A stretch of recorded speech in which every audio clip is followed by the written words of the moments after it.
We all have a pattern to our lives, but sometimes that pattern is a bit complicated. All You Zombies by Robert Heinlin. Read by Karl. 2217, time zone 5, Eastern. 7 November 1970, New York City. Pop's Place. I was polishing a brandy sniffer when the unmarried mother came in. I noted the time, 10:17 p.m., Zone 5, or Eastern Time, November 7th, 1970. Temporal agents always notice time and date. We must. The unmarried mother was a man 25 years old, no taller than I am, immature features, and a touchy temper. Didn't like his looks. I never had. But he was the lad I was here to recruit. He was my boy. I gave him my best barkeep smile. Maybe I'm too critical. He wasn't Swish. His nickname came from what he always said when some nosy type asked him his line. I'm an unmarried mother. If he felt less than murderous, he would add, for instance, a word. I write confession stories. If he felt nasty, he would wait for somebody to make something of it. He had a lethal style of infighting, like a female cop. One reason I wanted him. Not the only one. He had a load on, and his face showed he despised people more than usual. Secondly, I poured a double shot of old underwear and left the bottle. He drank, poured another. I wiped the bar top. How's the unmarried mother racket? His fingers tightened on the glass, and he seemed about to throw it at me. I felt for the sap under the bar. In temporal manipulation, you try to figure everything, but there are so many factors you should never take needless risks. I saw him relax that tiny amount they teach you to watch for in Vera's training school. Sorry, I said. Just asking. How's business? Make it, how's the weather? He looked sour. Business is okay. I write 'em, they print 'em, I eat. I poured myself one, leaned toward him. Matter of fact, I said, you write a nice stick. I sampled a few. You have an amazingly sure touch with the woman's angle. It was a slip I had to risk. He never admitted what pen names he used, but he was bold enough to pick up on when they last. Woman's angle, he repeated with a snort. Yeah, I know the woman's angle. I should. So? I said doubtfully. Sisters? Nah, you wouldn't believe me if I told you. Now, I answered mildly. Bartenders and psychiatrists learn that nothing is stranger than the truth. Why, Sonny, have you heard the stories I do? Will you make yourself rich? Incredible. You don't know what incredible means. So, nothing astonishes me. I've always heard worse. He snorted again. Want to bet the rest of the bottle? I'll bet a full bottle. I placed one on the bar. Well, I signaled my other bartender to handle the trade. We're at the far end, a single stool space I kept private by loading the bar top by it with jars of pickled eggs and other clutter. A few were at the other end watching the fights, and someone was playing the jukebox. Part of it was the bed where we were. Okay, he began. To start with, I'm a bastard. No distinction around here, I said. I mean it, he snapped. My parents weren't married. Still no distinction, I insisted. Neither were mine. When he stopped, gave her the first warm look I ever saw in him. You mean that? I do. 100% bastard. In fact, I added, no one in my family ever marries. All bastards. Don't try to top me. You're married, he pointed at my ring. Oh, that, assured to him. It just looks like a wedding ring. I wear it to keep women off. The ring is an antique I bought in 1985 from a fellow operative. He'd fetched it from a pre-Christian Crete. The worm Ouroboros, the worst thing that eats its own tail, forever without end. A symbol of the great paradox. He barely glanced at it. If you're really a bastard, you know how I feel. When I was a little girl... Whoop, I said. Did you hear it correctly? Who's telling this story? When I was a little girl... Look, ever heard of Christine Jorgensen? Or Roberta Cowell? Sex change cases. You're trying to tell me... Don't interrupt me or swamp me, I won't talk. I was a foundling. Left in an orphanage in Cleveland in 1945 when I was a month old. When I was a little girl, I envied kids with parents. That's when I learned about sex. And believe me, Pop, you learn fast in an orphanage. I know. I made a solemn vow that any kid in mine would have both a pop and a mom. It kept me pure. Quite a feat in that vicinity. I had to learn to fight to manage it. Then I got older and realized I stood damn little chance of getting married. For the same reason I hadn't been adopted. He scowled. I was force-faced and buck-toothed, flat-chested, and straight-haired. You don't look any worse than I do. Who cares how a barkeep looks? Or a writer? But people wanted to adopt little blue-eyed, golden-haired morons. Later on, the girls want bulging breasts, a cute face, and a "oh, you wonderful male" manner. He shrugged. I couldn't compete, so I decided to join the wenches. Hey? Women's Emergency National Corps, Hospitality and Entertainment Section, what they now call Space Angels. Auxiliary Nursing Group and Extraterrestrial Legions. I knew both terms once I had them chronized, although we now use a third name. It's an elite military service corps. Women's Hospitality Order refortifying and encouraging spacemen. Vocabulary stiffed is the worst hurdle in time jumps. Do you know that service station once made a dispensary for petroleum fractions? Once on assignment in the Churchill era, a woman said to me, "Meet me at the service station next door," which is not what it sounds like. A service station, then, wouldn't have a bed in it. He went on. It was when they first admitted you can't send men into space for months and years and not relieve the tension. You remember how the Wowzers screamed? That improved my chances. Volunteers were scarce. A gal had to be respectable, preferably virgin, though I trained her from scratch, above average mentally and stable emotionally. But most volunteers were old hookers or neurotics who would crack up 10 days off Earth. So I didn't need looks. They said to me they would fix my back teeth, put a wave in my hair, teach me to walk and dance and listen to a man pleasingly and everything else, plus training for the prime duties. They would even use plastic surgery if it would help. Nothing too good for our boys. Best yet, they made sure you didn't get pregnant during your enlistment. You're almost certain to marry at the end of your hitch. Same way today. Angels marry spacers. They talk the language. When I was 18, I was placed as a mother's helper. The family simply wanted a chief servant, but I didn't mind as I couldn't enlist till I was 21.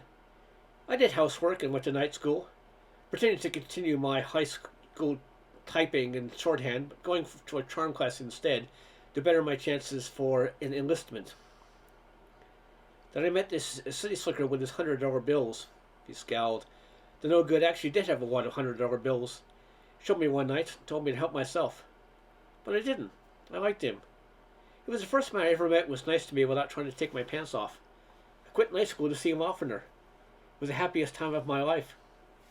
Then one night in the park my pants did come off. He stopped. I said, "And then?" And then nothing. Never saw him again. Walked me home and told me he loved me. Kissed me goodnight and never came back. He looked grim. If I could finish him, I'd kill him. Well, I sympathized. I know how you feel. But killing him, just for doing what comes naturally? Did you struggle? Huh? What's that got to do with it? Quite a bit. Maybe he deserves a couple of broken arms for running out on you, but he deserves worse than that. Wait till you hear. Somehow everyone was suspecting you decided it was all for the best. Hadn't really loved him. Probably never would love anybody. Was more eager to join the wenches than ever. Wasn't disqualified. He didn't insist on versions. I cheered up. Wasn't until my skirts got tight that I realized. Pregnant? The bastard had me higher than a kite. Those skin splints I lived with ignored as long as I could work, then kicked me out and the orphanage wouldn't take me back. I landed in a charity ward surrounded by other big bellies and trotted bedpans until my time came. One night I found myself on an operating table with a nurse saying, "Relax, now breathe deeply." I woke up in bed, numb from the chest down. My surgeon came in. "How do you feel?" he said cheerfully, like a mummy. "Naturally. You're wrapped like one and full of dope to keep you numb. You got well, but a cesarean isn't a hangnail." "Cesarean," I said. "Doc, did I lose the baby?" "Oh, no, your baby's fine." "Oh, boy or girl?" "Healthy little girl, 5 pounds 3 inches. I relaxed. It's something to have made a baby. Told myself I would go somewhere and tack Mrs. on my name and let the kid think her pap was dead. No orphanages for my kid. But the surgeon was talking. "Tell me, he avoided my name. Do you ever think your glandular setup was odd?" I said, "Huh? Of course not. What are you driving at?" He hesitated. "I'll give you this in one dose, and a hypo to let you sleep off your jitters.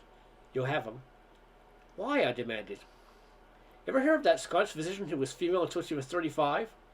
Then had surgery and became legally and medically a man? Got married, all okay?" "What's that got to do with me?" "That's what I'm saying. You're a man." I tried to sit up. "What?" "Take it easy. When I opened you, I found a mess. I sent for the chief of surgery while I got the baby out. Then we had a consultation with you on the table and worked for hours to salvage what we could. You had two full sets of organs, both immature, but the female set well enough developed you had a baby. They can never be of any use to you again. If we took them out and rearranged things, you could develop properly as a man. Put a hand on me. Don't worry.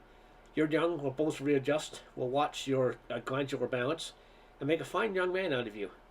I started to cry. What about my baby? Well, you can't nurse her. You haven't milk enough for a kitten. If I were you, I wouldn't see her. Put her up for adoption. No. He shrugged. Choice is yours. You're her mother. Well, her parent. But don't worry now. We'll get you well first. Next day, they let me see the kid, and I saw her daily, trying to get used to her. Never seen a brand new baby, and no idea how awful they look. My daughter looked like an orange monkey.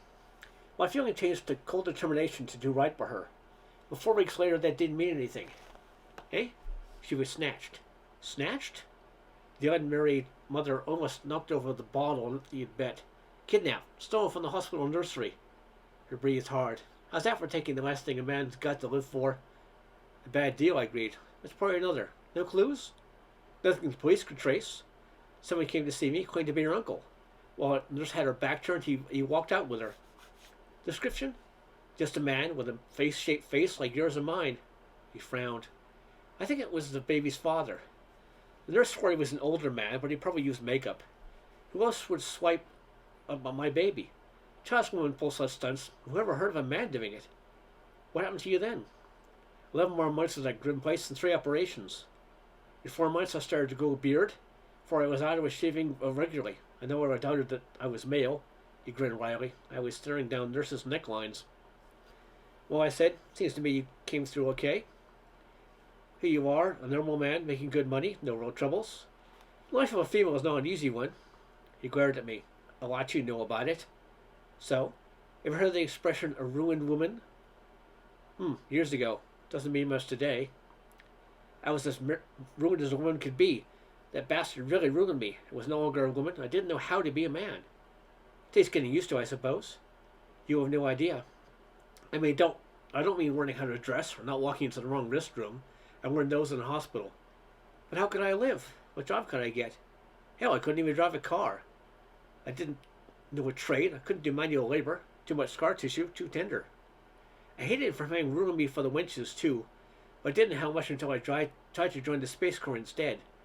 One look at my belly and I was marked unfit for military service. The medical officer spent time with me just from curiosity. He'd read about my case. So I changed my name and came to New York. I got by as a fry cook, then rented a typewriter and set myself up as a public stenographer. What a laugh. In 4 months I typed 4 letters and 1 manuscript. The manuscript was for real-life tales and a waste of paper, but the goof who wrote it sold it, which gave me an idea. I bought a stack of confession magazines and studied them. He looked cynical. Now you know how I get the authentic woman angle in an unmarried mother story. It's the only version I haven't sold. The true one. Do I win the bottle? I pushed it towards him. It was a set myself, but there was work to do. I said, Son, you still want to lay hands on that so-and-so? His eyes lit up, a feral gleam. Hold it, I said. You wouldn't kill him. He chuckled nastily. Try me. Take it easy. I know more about it than you think I do. I can help you. I know where he is. Reached across the bar. Where is he? I said softly, let go of my shirt, Sonny, or you'll land in the alley and I tell the cops you fainted. I showed him the sap. He let go. Sorry, but where is he? He looked at me. And how do you know so much? All in good time. There are records, hospital records, orphanage records, medical records. The matron of your orphanage was Mrs. Featheridge, right? She was followed by Mrs. Grunstein, right? Your name as a girl was Jane, right? I had him baffled and a bit scared. What's this? You trying to make trouble for me? No, indeed. Have your welfare at heart. I can put this character in your lap. You do to him as you see fit, and I guarantee you'll get away with it. But I don't think you'll kill him. You've been nuts, too, and you aren't nuts. Not quite. He brushed it aside. Cut the noise. Where is he? I poured him a short one. He was drunk, but anger was offsetting it. Not so fast. I do something for you. You do something for me. What? You don't like your work? What would you say to high pay, steady work, Unlimited expense account, your own boss on a job, and lots of variety and adventure. He stared. I'd say, get those goddamn reindeer off my roof. Shove it, Pop, there's no such job. Okay, put it this way. I hand it to you, you settle with him, then try my job. If it's no I claim, well, I can't hold you. He was wavering. The last drink did it. When did you deliver him? He said thickly. If it's a deal, right now.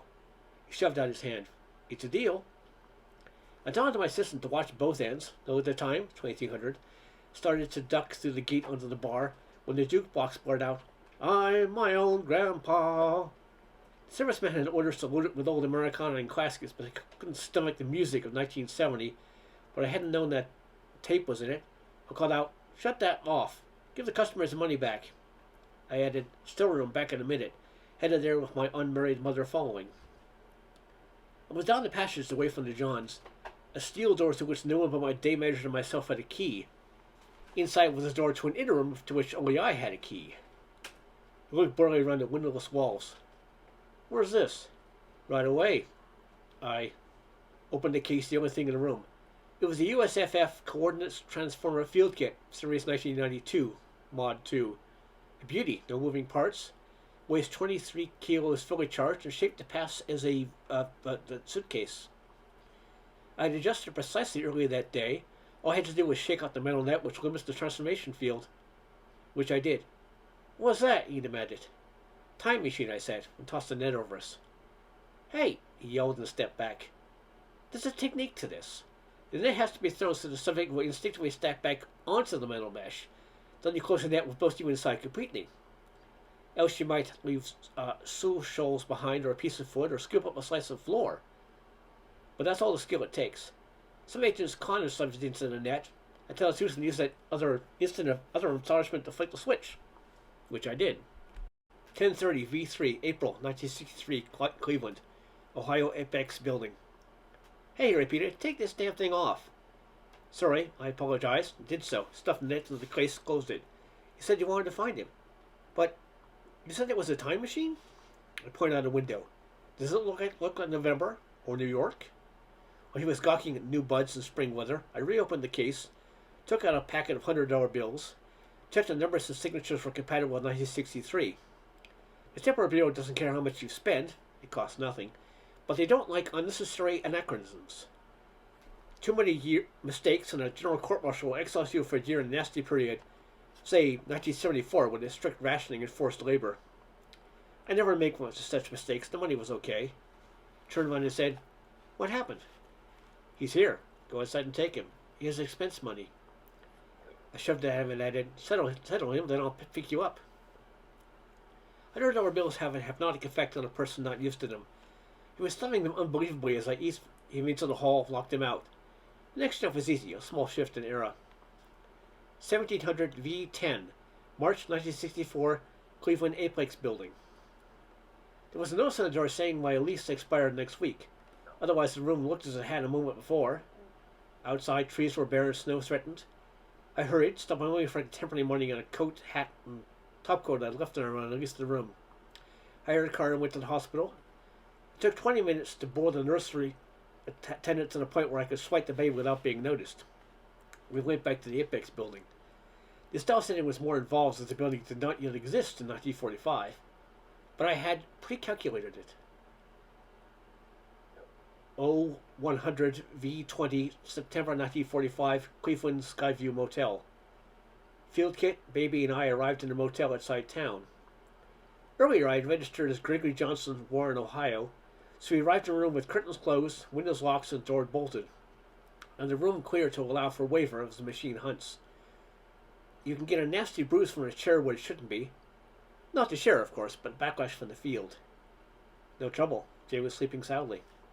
I carried her out, put her in a grocery box in the seat of a car I provided earlier, drove to the orphanage, put her on the doorsteps, drove 2 blocks to a service station, the petroleum producer sort, and phoned the orphanage. Then drove back in time to see her taking the box inside.